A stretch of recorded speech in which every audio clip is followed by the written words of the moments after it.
ॐ स्थापकाय च धर्मस्य सर्वधर्मस्वरूपिणे अवतार वरिष्ठाय रामकृष्णाय ते नमः।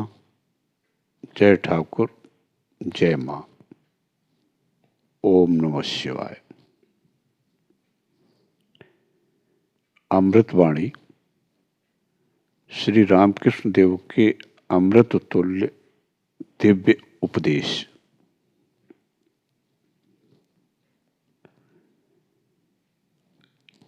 यह पूछने पर कि काम क्रोधादि रिपुओं पर कैसे विजय प्राप्त की जाए,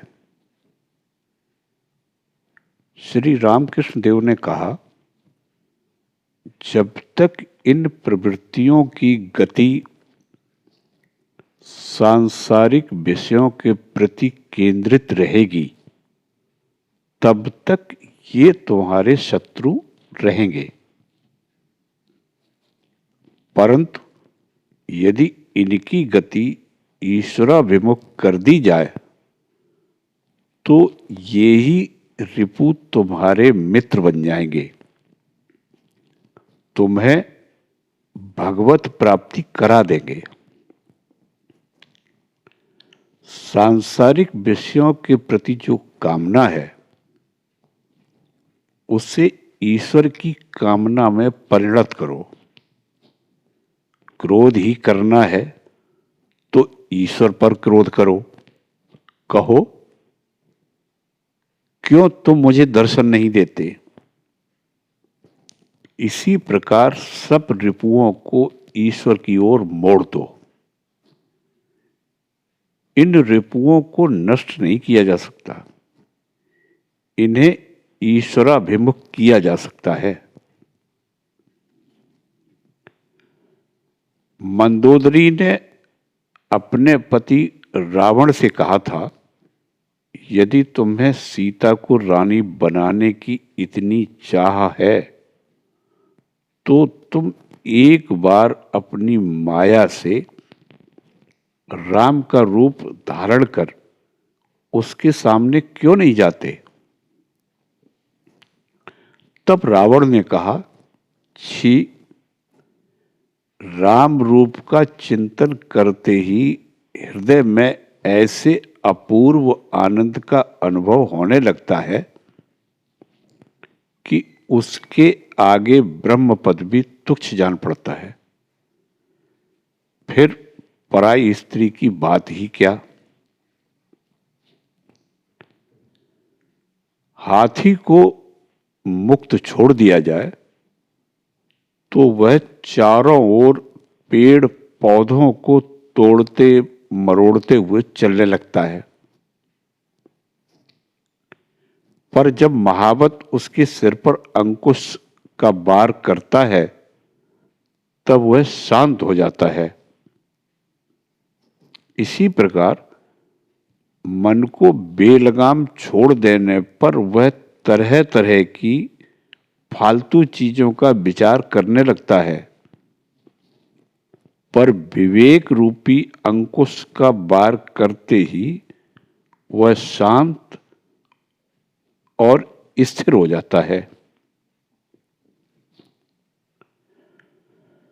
संसार के प्रति जितनी अधिक आसक्ति होगी, ज्ञान प्राप्ति की संभावना उतनी ही कम होगी। संसार आसक्ति जितनी कम होगी, ज्ञान प्राप्ति की संभावना भी उतनी अधिक होगी।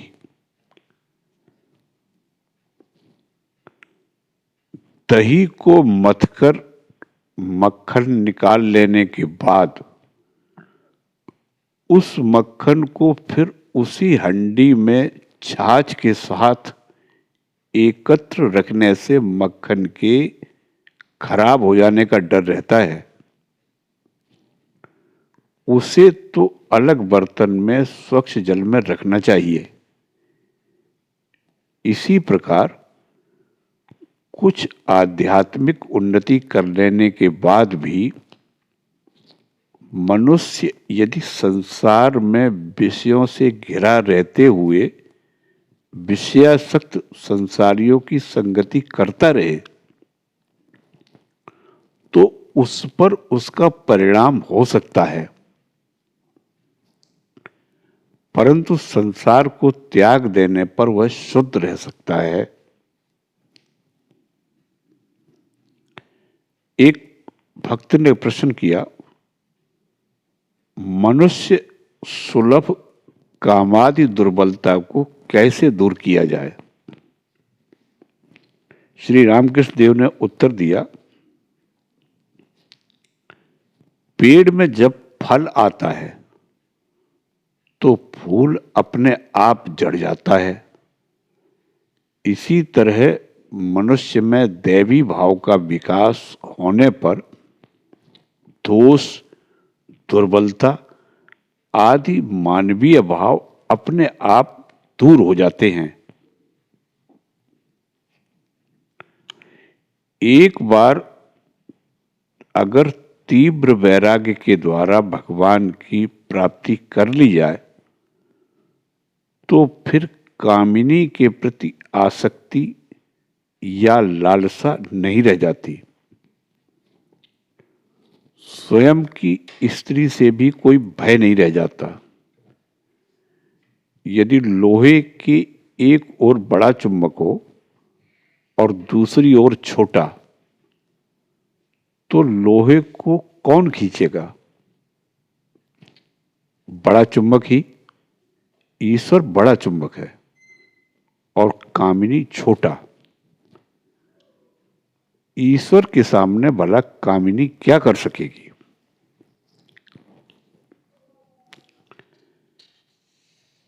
भक्त ने प्रश्न किया,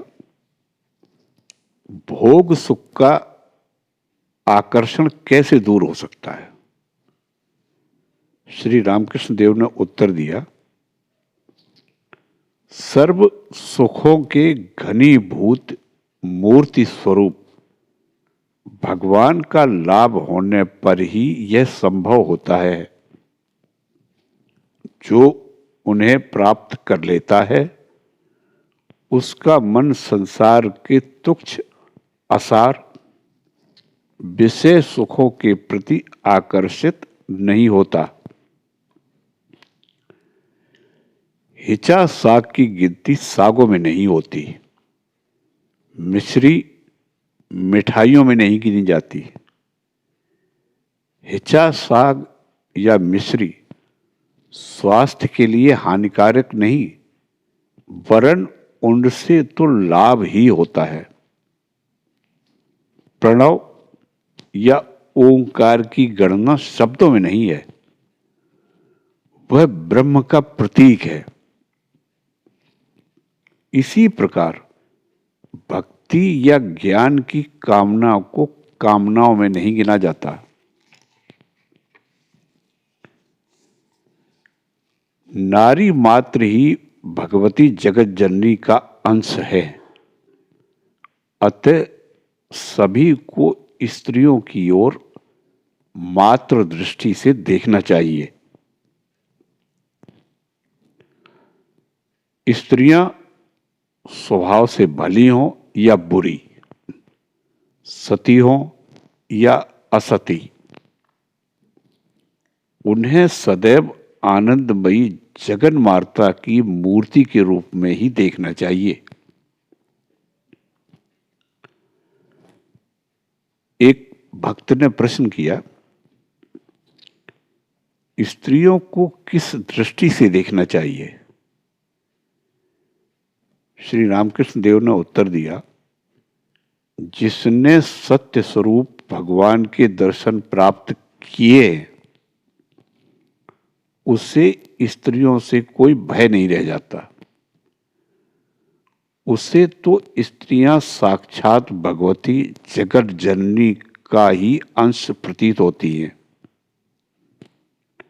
ऐसा व्यक्ति न केवल स्त्रियों का आदर सम्मान करता है, बल्कि वह तो उनकी मातृबोध से प्रत्यक्ष पूजा करता है।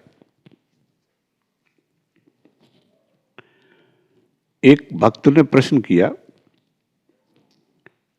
काम पर किस तरह विजय प्राप्त की जाए?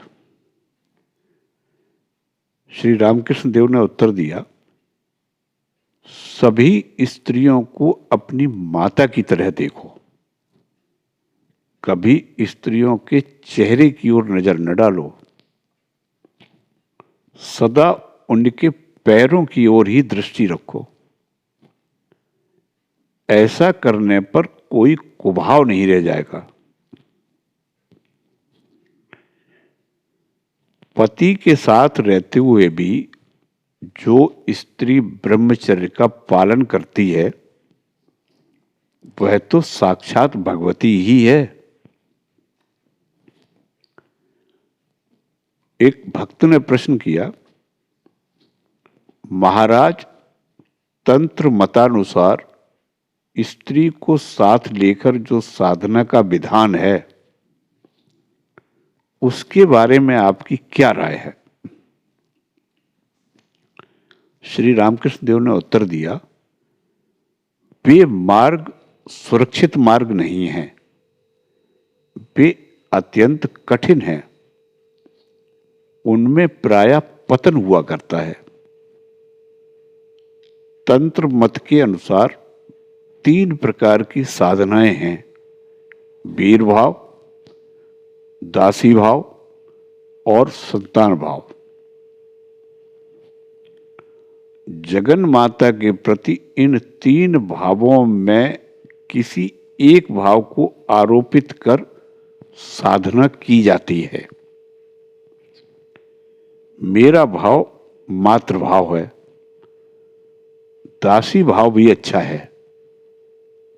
वीर भाव की साधना बहुत कठिन और भयपूर्ण है। संतान भाव अत्यंत शुद्ध भाव है।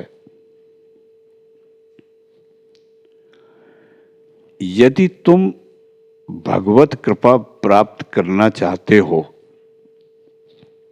तो पहले आद्या शक्ति स्वरूपिणी महामाया को प्रसन्न करो। उन्होंने ही समस्त संसार को मुक्त कर रखा है। वे ही सृष्टि, स्थिति और प्रलय का खेल खेल रही हैं। उन्होंने सबके ऊपर अज्ञान का पर्दा डाल रखा है, सबको अज्ञानी बना रखा है। जब तक वे द्वार पर से न हट जाएं, तब तक कोई जीव भीतर प्रवेश नहीं कर सकता। बाहर पड़े रहकर हमें केवल बाहरी वस्तुएं ही दिखाई देती हैं। नित्य सच्चिदानंद पुरुष के दर्शन नहीं हो पाते। शक्ति ही जगत का मूल आधार है। इस आद्या शक्ति के भीतर विद्या और अविद्या दोनों हैं। अविद्या से कामिनी कांचन उत्पन्न होते हैं। वह जीव को मोह मुक्त करती है और बंधन में डालती है। विद्या से भक्ति, दया, ज्ञान और प्रेम की उत्पत्ति होती है। वह जीव को ईश्वर की ओर ले जाती है। इस अविद्या को प्रसन्न करना होगा। इसीलिए शक्ति पूजा की व्यवस्था है। उसे प्रसन्न करने के लिए नाना भावों से पूजा की जाती है, जैसे दासी भाव, वीर भाव, संतान भाव। शक्ति साधना कोई दिल्लगी नहीं, इसमें बड़ी कठिन और विकट साधनाएं हैं। मैं 2 साल तक जगन माता की दासी और सखी के भाव में रहा, परंतु मेरा तो संतान भाव है। मेरे लिए सभी स्त्रियों का स्तन अपनी माता के स्तन की तरह है। स्त्रियां शक्ति की एक एक मूर्ति हैं। पश्चिम की ओर विवाह के समय दूल्हे के हाथ में छुरी रहती है और बंगाल में सरौता। इसका अर्थ है कि उस शक्ति स्वरूपिणी कन्या की सहायता से वर मायापास को काट सकेगा। वह वीर भाव है। मैंने वीर भाव की साधना नहीं की, मेरा संतान भाव है। एक भक्त ने प्रश्न किया, अगर साधक से उसकी स्त्री कहे कि तुम मेरी ठीक तरह से देखभाल नहीं करते, मैं आत्महत्या करूंगी, तो क्या करना चाहिए? श्री रामकृष्ण देव ने उत्तर दिया, ऐसी स्त्री को जो ईश्वर के मार्ग में विघ्न डालती हो, त्याग देना चाहिए, चाहे वह आत्महत्या करे या कुछ भी करे। जो स्त्री ईश्वर के मार्ग में विघ्न डालती है वह अविद्या रूपिणी स्त्री है, परंतु जिसकी ईश्वर पर आंतरिक भक्ति है सभी उसके वश में आ जाते हैं। राजा, दुर्जन व्यक्ति, स्त्री, सब। स्वयं के भीतर यदि सच्ची आंतरिक भक्ति हो तो स्त्री भी धीरे धीरे ईश्वर की राह पर आ सकती है। स्वयं भले होने पर ईश्वर की इच्छा से वह भी अच्छी बन सकती है। माता पिता क्या कम है? उनके प्रसन्न हुए बिना धर्म कर्म कुछ नहीं हो पाता। श्री चैतन्य देव को ही लो, वे तो प्रेम से उन्मत्त हो गए थे, परंतु फिर भी संन्यास लेने के पहले वे कितने दिनों तक अपनी माता को मनाते रहे। उन्होंने कहा था, मां, मैं बीच बीच में आकर तुम्हें देख जाया करूंगा।